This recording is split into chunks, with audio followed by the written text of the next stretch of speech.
Another great new feature is the ability to copy an instance. You can use the copy instance feature to copy any instance to a sandbox instance. The source instance can be production or sandbox, but the target can only be a sandbox instance. You can do either a full or a minimal copy. A full copy includes all application data, users, and customizations from the source instance, and is helpful for scenarios such as user acceptance testing, upgrade testing, or training. This allows you to test with an instance that is nearly identical to, but isolated from, production. One thing to keep in mind is that all of your CRM Online instances share a pooled storage limit. Copying an instance will impact the amount of storage that is available. For example, assume your production instance currently uses 4 GB of storage, and your total storage limit is 5 GB. Copying the production instance to a sandbox instance would be prevented because you do not have sufficient storage. If your total storage limit is 10 GB, after copying the production instance, you'd be consuming 8 GB between the two different instances. As mentioned earlier, another option is to use a minimal copy.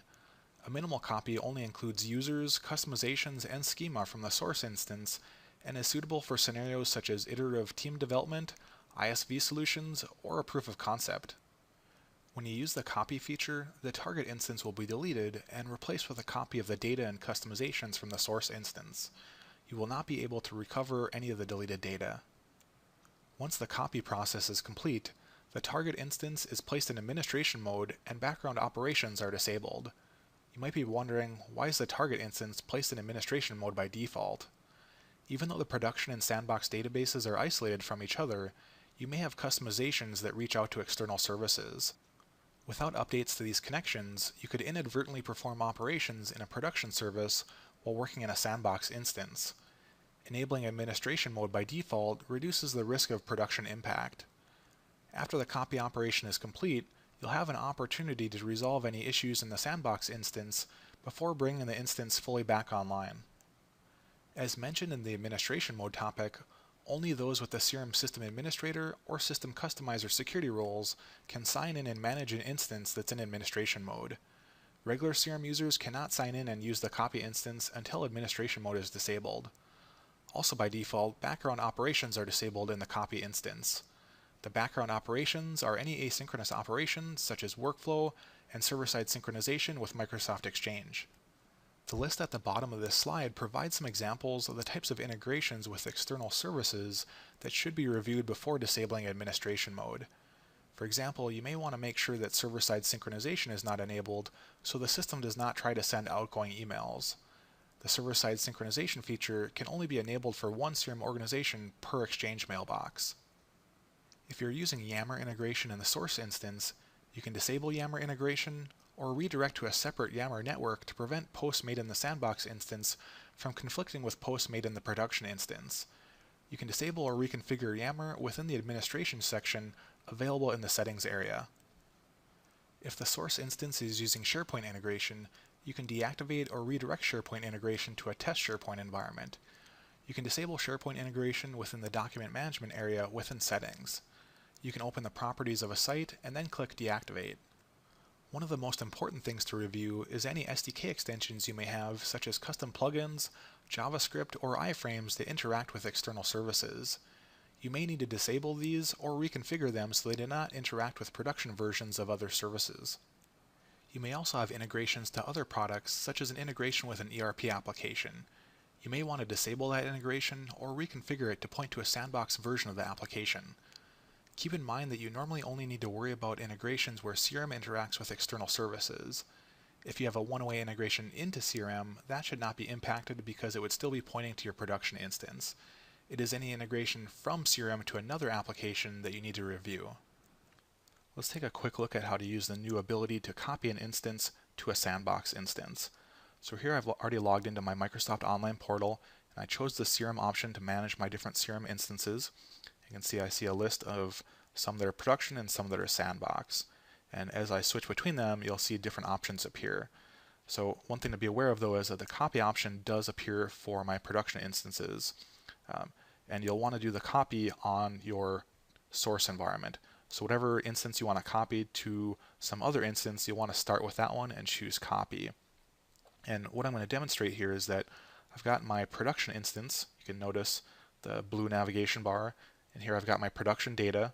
But over here in my training environment, you can see it's a sandbox instance, but I don't have any data. And I want this training to be more realistic to my end users that are going through training, but I don't want them to make any changes or do any testing in the production environment. So what I can do is use that new copy operation. So I'll choose copy, and for my target instance, I'm going to choose training. So it's important to understand that currently this feature can only be used to copy from production to a sandbox instance. So you can copy from any of the different instance types, but the destination or the target instance has to be a sandbox instance. You cannot copy over top of one of your production instances. So here I'm going to choose training, and I have two different options.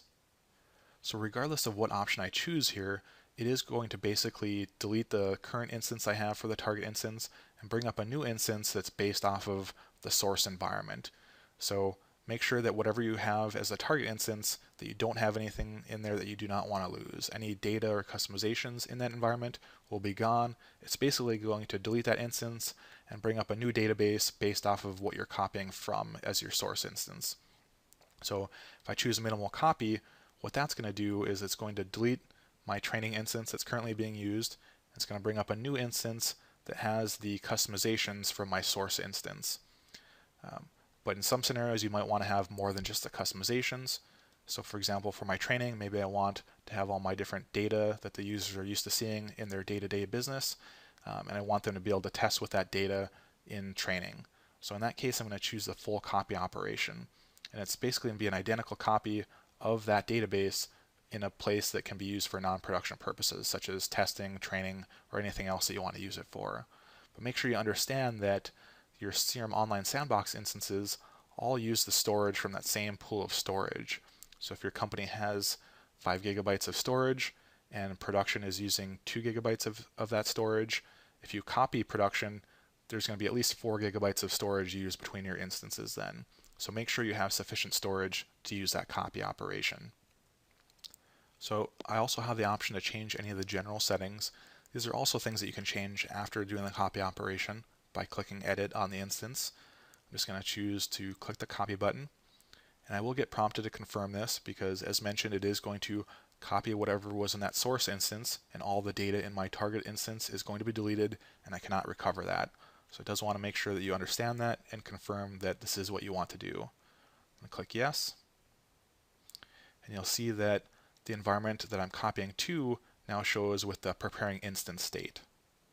So in addition to the state column showing preparing instance, you also see that notification that your instance is currently being set up, and this may take a few minutes. So this is also something you see when you reset an instance, but in comparison, this is going to take a little bit longer because with resetting, all it's doing is deleting the instance and bringing up a new clean database. With the copy operation, it basically has to do a copy of this database and restore it for import over on top of this instance here. So depending on the size of this source instance, that will contribute to how long it takes for it to be ready to use in this sandbox instance. So now I waited a minute and I've refreshed my browser, and you can see that my training environment now shows up in the ready state. But you'll notice that when I have this one selected, as mentioned earlier, it's going to put this automatically into administration mode. So I'm going to click Admin. You can see administration mode is enabled, and also background operations are disabled, which is disabling all the different async operations such as workflow, things like server-side synchronization of my incoming outgoing email, appointments, contacts, and tasks synchronizing. All that's going to be stopped. And let's spend a moment to discuss why this is. So you can find additional details on this topic in the training or the publicly available documentation, but for your high-level understanding for right now, just understand that administration mode is on by default so that only system administrators and system customizers can log in and make some changes before allowing end users to log in. And even though this is a copied instance and a separate database from your production, you still might have some customizations or integrations in that database that call out to external services. So for example, you might have a custom plugin or some sort of custom integration to something like an ERP application. So when you're logged into the CRM system, it's trying to send messages over to that external system to create records in that application. So in that case, what you'd want to do is log into CRM, disable that integration, or reconfigure it appropriately so it's not going against your production version of that other application, And then once you've done that, you could choose to disable administration mode and allow your users to start accessing the system.